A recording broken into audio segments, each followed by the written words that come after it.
Assalamualaikum warahmatullahi wabarakatuh. Berjumpa kembali dengan Bu Dara di mata pelajaran biologi. Hari ini kita masih melanjutkan bab metabolisme, yaitu kita akan membahas tentang anabolisme. Pada video ini yang akan kita pelajari adalah yang pertama, kita akan mereview lagi perbedaan anabolisme dan katabolisme. Yang kedua, kita akan belajar tentang fotosintesis yang terdiri dari reaksi terang dan reaksi gelap. Yang ketiga, kita akan mempelajari tentang tumbuhan C3, C4, dan CAM. Yang keempat, kita akan belajar faktor-faktor yang mempengaruhi fotosintesis. Dan yang kelima, kita akan membahas tentang kemosintesis. Masih ingat ya bahwa metabolisme adalah semua proses kimiawi yang terjadi di dalam tubuh makhluk hidup. Metabolisme ini terdiri dari anabolisme dan katabolisme. Anabolisme adalah penyusunan senyawa sederhana menjadi senyawa yang kompleks. Sementara kebalikannya, katabolisme adalah penguraian senyawa kompleks menjadi senyawa yang sederhana. Anabolisme merupakan proses kimiawi yang membutuhkan ATP atau energi. Sementara katabolisme merupakan proses kimiawi yang menghasilkan ATP atau energi. Contoh dari anabolisme adalah fotosintesis dan kemosintesis. Sementara contoh dari katabolisme adalah respirasi dan fermentasi. Pada video ini yang akan kita bahas adalah tentang fotosintesis dan kemosintesis. Kita akan mempelajari fotosintesis terlebih dahulu ya. Fotosintesis adalah proses pembuatan makanan yang dilakukan oleh organisme fotoautotrof dengan bantuan cahaya.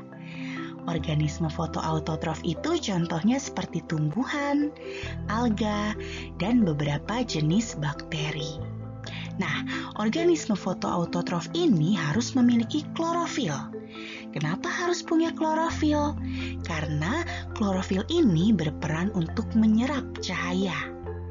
Dan ini penting sekali dalam proses fotosintesis.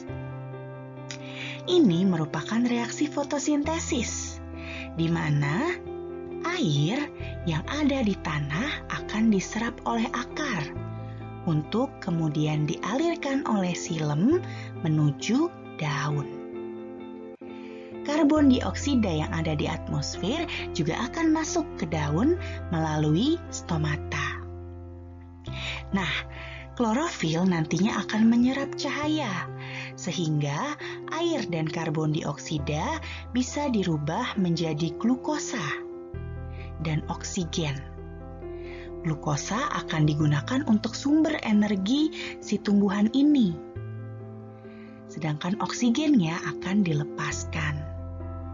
Nah, yang perlu kalian ketahui, reaksi kimia ini tidak berjalan begitu saja, karena sebenarnya terdiri dari dua tahapan, yaitu adalah reaksi terang, di mana air ini bisa dirubah menjadi oksigen. Setelah reaksi terang, selanjutnya adalah reaksi gelap, di mana karbon dioksidanya akan diubah menjadi glukosa. Kita akan membahas lengkap bagaimana proses reaksi terang dan reaksi gelap. Sebelum kita membahas tentang reaksi terang dan reaksi gelap, kalian harus tahu dulu nih, di mana sih tempat fotosintesis itu? Ya, betul, fotosintesis itu berlangsungnya di daun. Tapi di bagian mananya dari daun ya? Oke, daun itu kan adalah organ. Organ itu pastinya tersusun atas jaringan. Nah, pada jaringan daun itu ada bagian yang disebut jaringan mesofil. Jaringan mesofil itu terdiri dari jaringan palisade dan jaringan spons. Baik jaringan palisade dan jaringan spons itu pasti tersusun atas sel. Nah, di selnya ini terdapat organel, yaitu organel kloroplas. Ya, jadi organel kloroplas ini adalah tempat fotosintesis. Nah, ini adalah struktur dari kloroplas. Seperti mitokondria, kloroplas juga memiliki dua membran, yaitu ada membran luar dan ada membran dalam. Di dalamnya itu ada tilakoid, ya. Jadi tilakoid ini terdapat banyak pigmen fotosintesis. Nah, kumpulan tilakoid itu disebut granum. Nah, sekumpulan granum itu disebut grana. Itu ya, antara satu granum dan granum yang lain dihubungkan oleh lamela. Lamela ini juga berfungsi untuk penghubung antara granum dan stroma. Apa itu stroma? Stroma itu adalah cairan. Cairan di dalam ruangan kloroplas.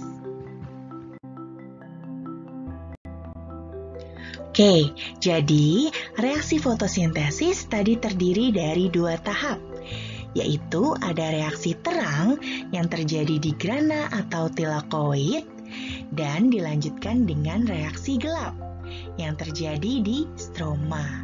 Nah, jadi awalnya cahaya yang mengenai tilakoid itu akan digunakan pada reaksi terang untuk membentuk ATP dan NADPH.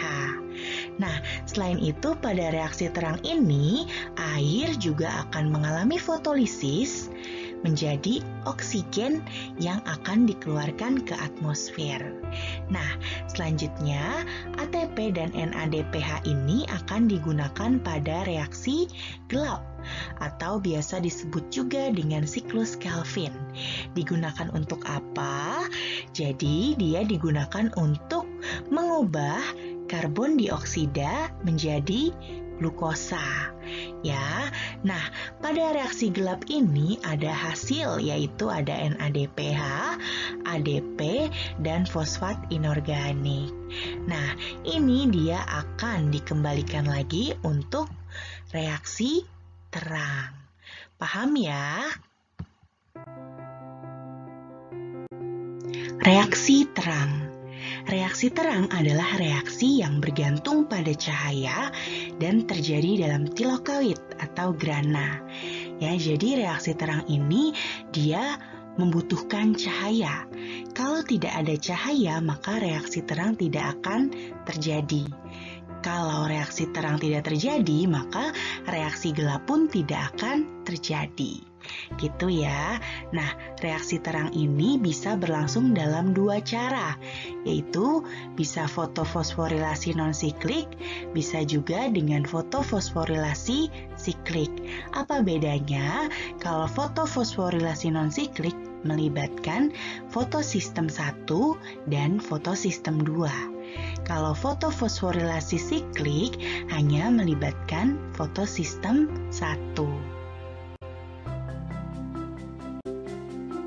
Sebelum kita belajar tentang fotofosforilasi siklik dan non-siklik, kalian harus tahu dulu nih, apa yang dimaksud fotosistem. Fotosistem adalah suatu protein yang terdapat pada membran tilakoid, serta mengandung kumpulan pigmen fotosintetik dan senyawa organik. Nah, fotosistem ini terdiri dari dua fotosistem, yaitu ada fotosistem 1, yaitu fotosistem yang menyerap cahaya pada panjang gelombang 700 nanometer.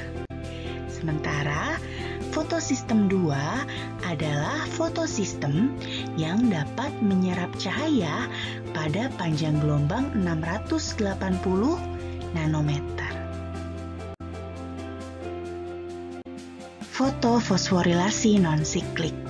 Nah, kalau fotofosforilasi non-siklik ini, awalnya energi foton yang berasal dari cahaya ini akan diserap oleh fotosistem 2 atau P680. Hal ini menyebabkan elektron yang ada di fotosistem 2 ini tereksitasi atau terlepas dari fotosistem 2 dan ditangkap oleh akseptor primer. Hal ini menyebabkan kekosongan elektron di fotosistem 2. Nah, ini memicu terjadinya fotolisis air atau pemecahan molekul air menjadi 1/2 oksigen, 2 hidrogen, dan 2 elektron. Nah, 2 elektron yang dihasilkan dari fotolisis air ini akan mengisi kekosongan di fotosistem 2. Sementara oksigen yang dihasilkan itu akan dilepas ke atmosfer. Nah, selanjutnya elektron yang ada di akseptor primer ini akan dibawa oleh plastoquinone. Dari plastoquinone akan dioper elektronnya ke kompleks sitokrom. Dari kompleks sitokrom, elektronnya akan dioper ke plastosianin. Nah, proses ini menyebabkan ADP akan difosforilasi menghasilkan ATP. Oke, nah selanjutnya di fotosistem 1 itu juga terjadi penyerapan cahaya. Gitu ya, jadi fotonnya juga diserap oleh fotosistem 1 sehingga menyebabkan elektron yang ada di fotosistem 1 atau P700 ini juga mengalami eksitasi dan ditangkap oleh akseptor primer. Nah, kekosongan elektron di fotosistem 1 akan diisi oleh elektron yang berasal dari fotosistem 2. Gitu ya. Jadi plastosianin ini akan memberikan elektronnya ke P700. Nah, selanjutnya 2 elektron yang sudah ditangkap oleh akseptor primer ini akan diberikan kepada ferrodoksin. Ferrodoksin ini akan memberikan elektron ke enzim NADP reduktase.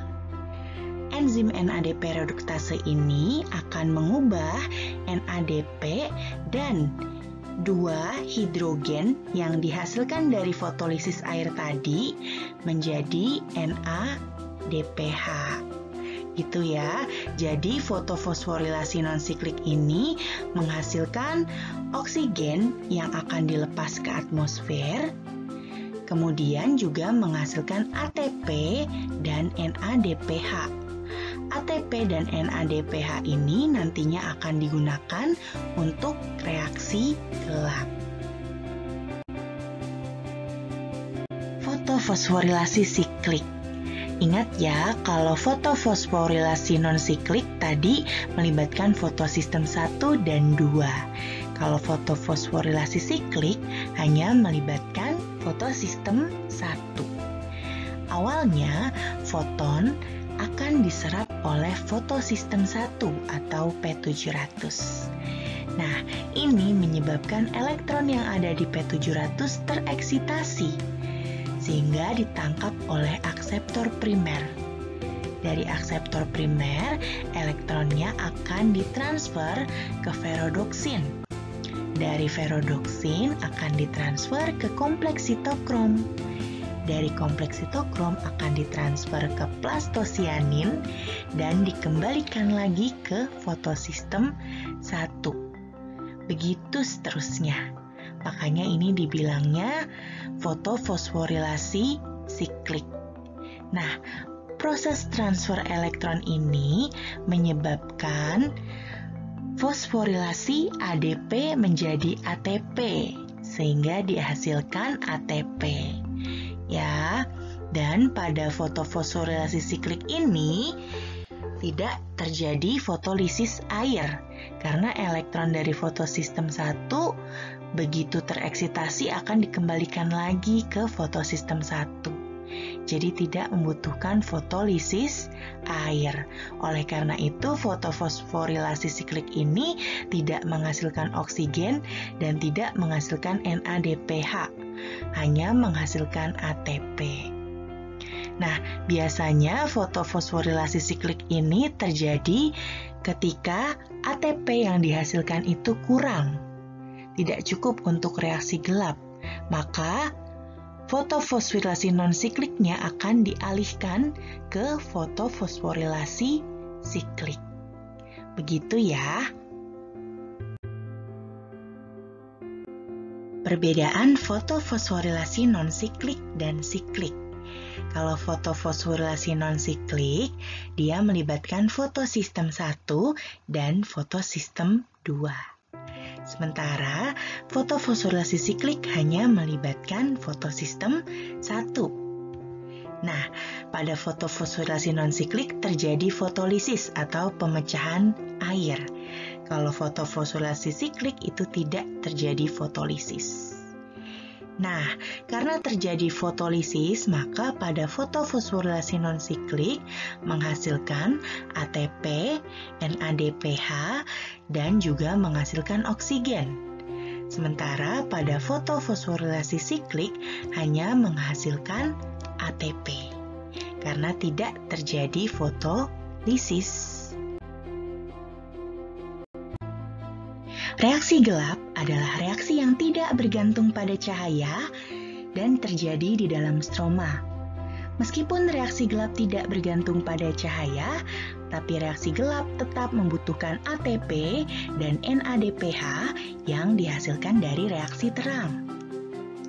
Perlu kalian ketahui bahwa siklus Kelvin atau reaksi gelap ini tidak secara langsung menghasilkan glukosa.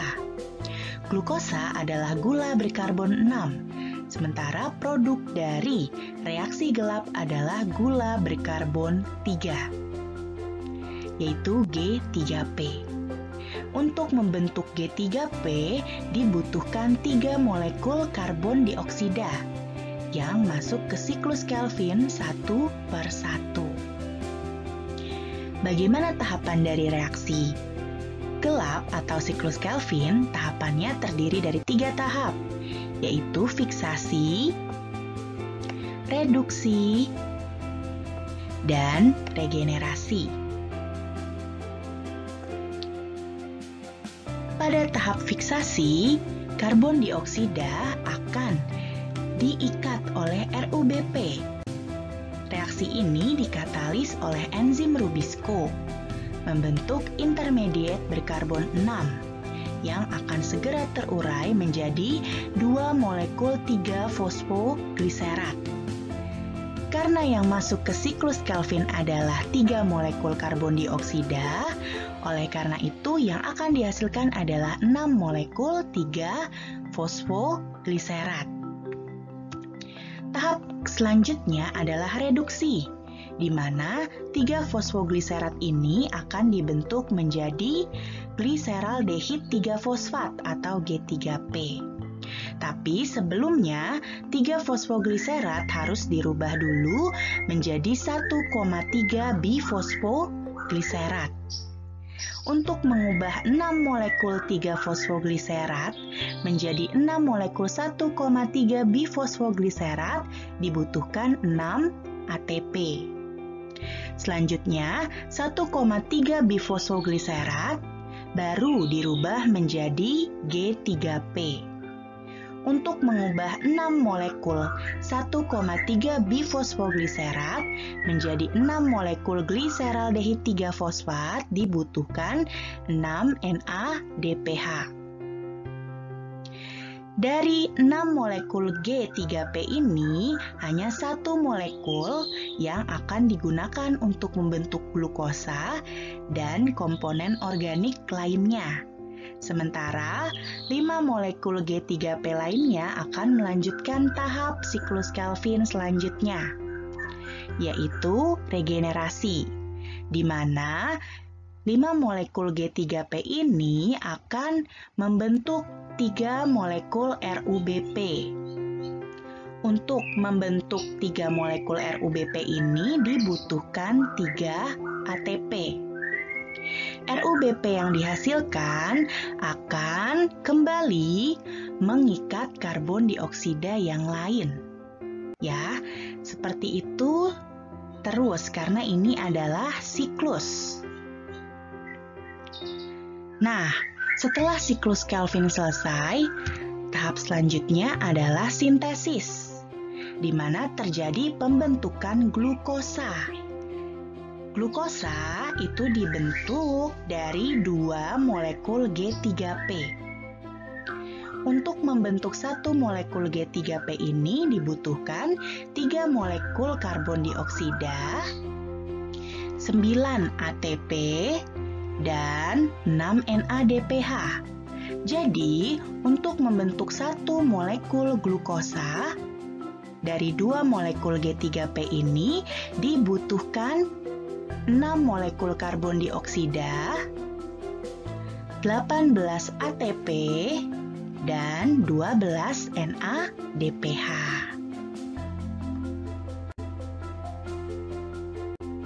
Berdasarkan tipe fotosintesisnya, tumbuhan dikelompokkan menjadi tumbuhan C3, C4, dan CAM. Baik tumbuhan C3, C4, dan CAM sama-sama melalui reaksi terang dan reaksi gelap. Perbedaannya adalah dari upaya adaptasinya dalam mengurangi fotorespirasi terhadap kondisi lingkungan yang berbeda. Tumbuhan C3 adalah tumbuhan pada umumnya. Jadi sebagian besar tumbuhan yang ada di bumi ini adalah tumbuhan C3.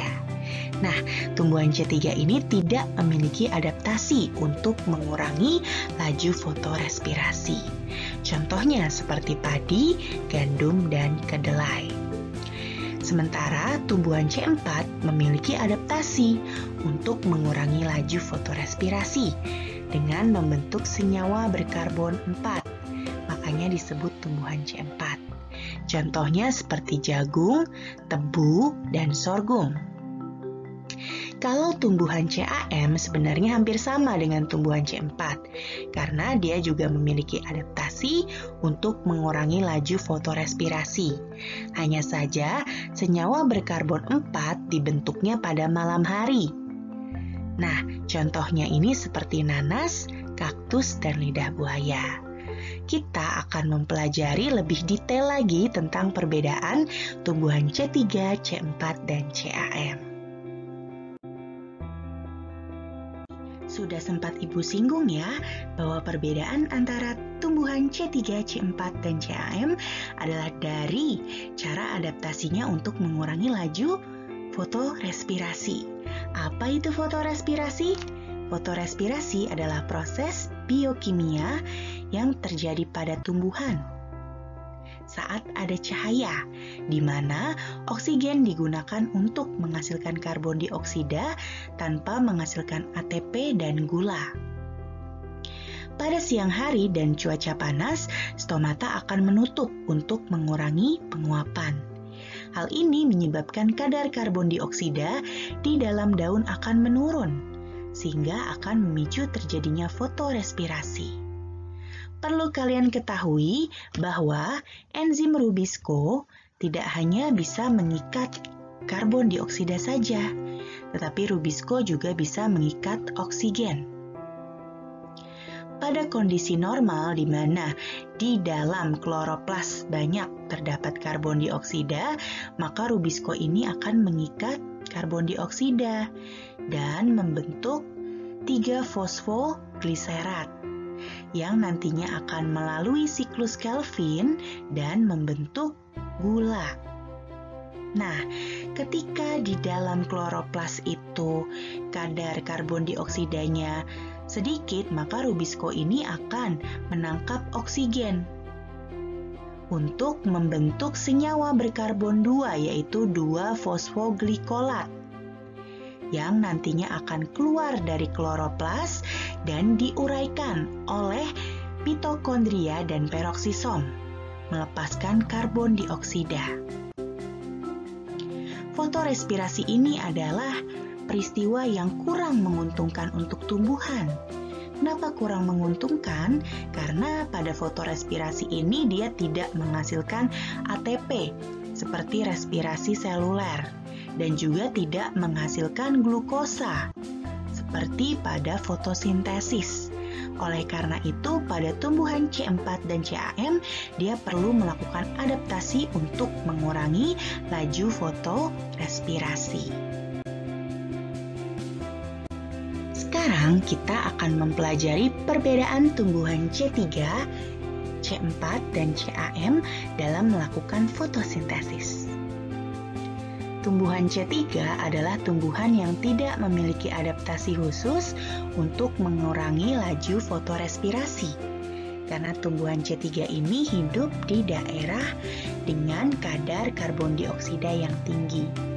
Oleh karena itu, karbon dioksida yang masuk ke dalam mesofil akan langsung melalui siklus Calvin untuk membentuk glukosa.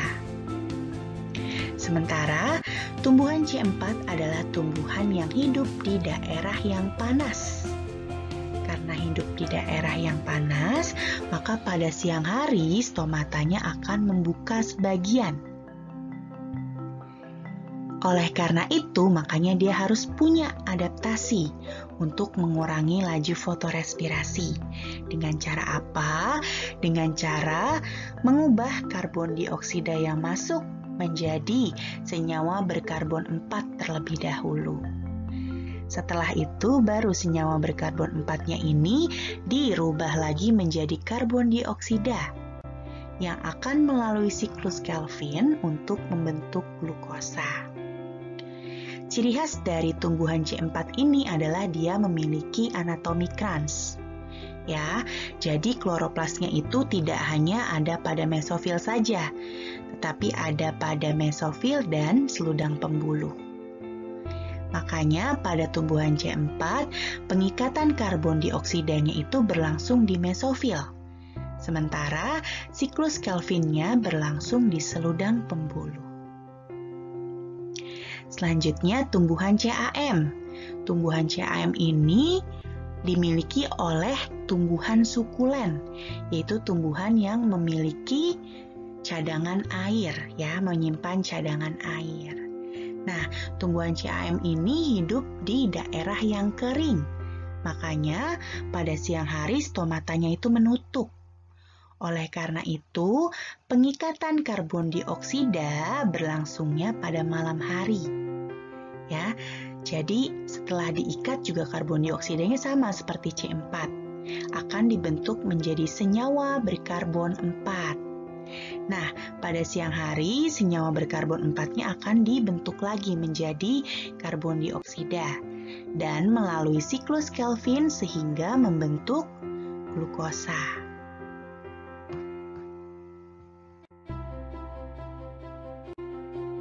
Ibu akan menjelaskan lebih rinci bagaimana jalur fotosintesis pada tumbuhan C3, C4, dan CAM. Pada tumbuhan C3, karbon dioksida yang masuk ke mesofil akan langsung difiksasi oleh enzim rubisco sehingga bisa berikatan dengan RUBP dan membentuk PGA. Atau nama lainnya adalah 3-fosfogliserat. PGA merupakan senyawa berkarbon 3. Hal inilah yang menyebabkan tumbuhan ini dinamakan tumbuhan C3. Karena hasil fiksasi karbon pertamanya adalah senyawa berkarbon 3. Sama seperti siklus Calvin yang sudah kalian pelajari sebelumnya, PGA ini akan melanjutkan siklus Calvin-nya dan membentuk glukosa. Berbeda dari tumbuhan C3, tumbuhan C4 dan tumbuhan CAM ini tidak bisa langsung masuk ke siklus Calvin karbon dioksidanya.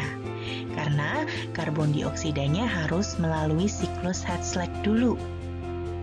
Pada tumbuhan C4, karbon dioksidanya ini akan ditangkap oleh PEP karboksilase. Berbeda dari rubisco, PEP karboksilase ini afinitas terhadap karbon dioksidanya lebih tinggi dibanding afinitasnya terhadap oksigen. Nah, ketika karbon dioksidanya diikat oleh PEP karboksilase, karbon dioksidanya akan berikatan dengan fosfoenol pirufat atau PEP, membentuk oksaloasetat. Oksaloasetat ini adalah senyawa berkarbon 4. Hal inilah yang menyebabkan tumbuhan ini dinamakan tumbuhan C4, karena produk pertama hasil fiksasi karbonnya adalah senyawa berkarbon 4. Selanjutnya, oksaloasetat akan dirubah menjadi malat. Malat akan ditransfer ke seludang pembuluh. Pada seludang pembuluh ini barulah malatnya akan diuraikan menjadi pirufat dan karbon dioksida. Pirufat akan dikembalikan lagi ke mesofil untuk diregenerasi menjadi PEP. Karbon dioksida yang ada di seludang pembuluh ini akan masuk ke siklus Calvin sehingga menghasilkan glukosa. Ya, adaptasi tumbuhan C4 ini menyebabkan karbon dioksida yang ada di seludang pembuluh itu lebih banyak. Makanya RUBP akan cenderung mengikat karbon dioksida. Selanjutnya, tumbuhan CAM. Nah, sama seperti tumbuhan C4, tumbuhan CAM ini tidak bisa melalui siklus Calvin dulu. Harus melalui siklus Hertzsprung. Ya, jadi pada malam hari karbon dioksidanya itu akan diikat oleh PEP karboksilase sehingga bisa berikatan dengan PEP membentuk oksaloasetat. Oksaloasetat akan dirubah menjadi malat. Nah, setelah siang hari ketika sudah terjadi reaksi terang berarti ada ATP dan NADPH. Maka malatnya akan diuraikan menjadi karbon dioksida dan pirufat. Pirufatnya akan diregenerasi menjadi PEP, sementara karbon dioksidanya akan masuk ke siklus Calvin, sehingga nantinya bisa menghasilkan glukosa. Nah, kenapa tumbuhan ini dinamakan tumbuhan CAM? CAM itu kepanjangan dari Crassulaceae acid metabolism, di mana dinamakan ini karena tumbuhan siklus seperti ini ditemukan terlebih dahulu pada tanaman famili Crassulaceae. Faktor yang mempengaruhi fotosintesis terdiri dari faktor internal dan faktor eksternal. Faktor internalnya adalah faktor genetik. Pada beberapa tumbuhan yang mengalami kelainan genetik, tubuhnya tidak bisa memproduksi kloroplas.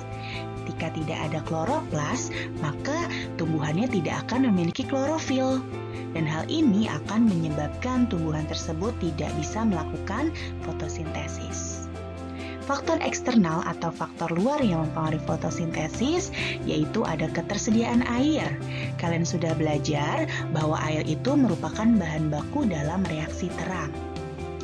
Nah, ketika si tumbuhan mengalami kekurangan air, maka stomata pada daun itu akan menutup. Ketika stomata pada daun ini menutup, maka yang terjadi bukanlah fotosintesis, tapi yang terjadi adalah fotorespirasi, dan ini kurang menguntungkan untuk tumbuhan.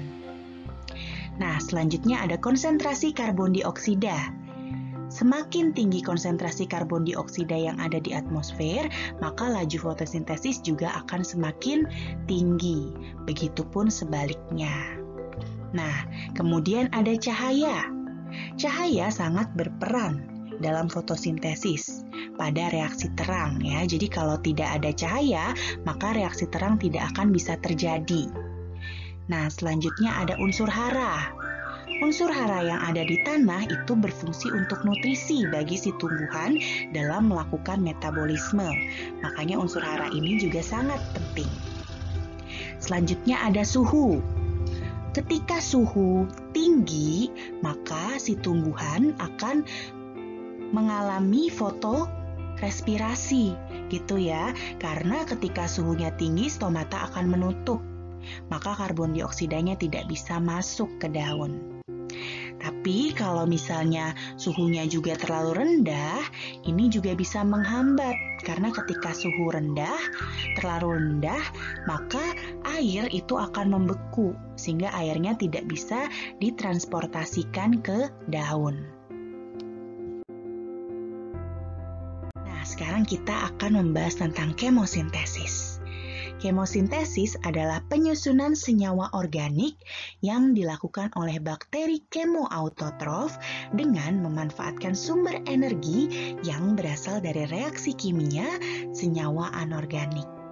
Jadi, kemosintesis ini berbeda dari fotosintesis ya, karena kalau fotosintesis sumber energi untuk menyusun karbohidratnya berasal dari cahaya. Sementara kemosintesis energi untuk menghasilkan senyawa organiknya itu berasal dari reaksi kimia.